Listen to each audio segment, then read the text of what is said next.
Mwaka 2020 mpaka 2023 nilifanya kazi kubwa ya kuzungumza nao, nikanyosha mkono wa rehema, njoni nyi wa Tanzania, njoni tukae tuzungumze yetu, twende vile tunavyotaka. Nikaunyosha vizuri, nikidhani na wanyoshea watu wa Tanzania ule mkono wa rehema na wataupokea, tutakuja tukae vizuri. Ni hawa hawa niliowakuta nje wanasafa, hawana shilingi mkononi, wakaomba sana kuja kuniona, nikawapokea, tukazungumza, hawana hata shilingi. Nikatoa kiposho changu nilichogaiwa cha safari, nikawapa waendelee na maisha wakiwa nje.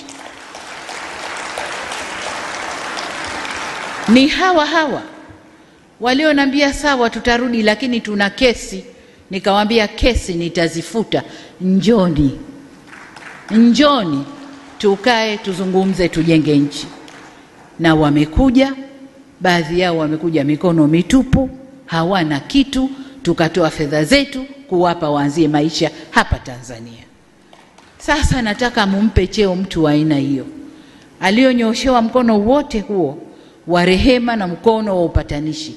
Yeye kaja, yule aliyemnyoshea ndo wa kwanza kumkashifu, kumtukana na kugeuza mambo, kuichafua nchi. Huyo mtu anaitwaje? Sisi ni Tanzania.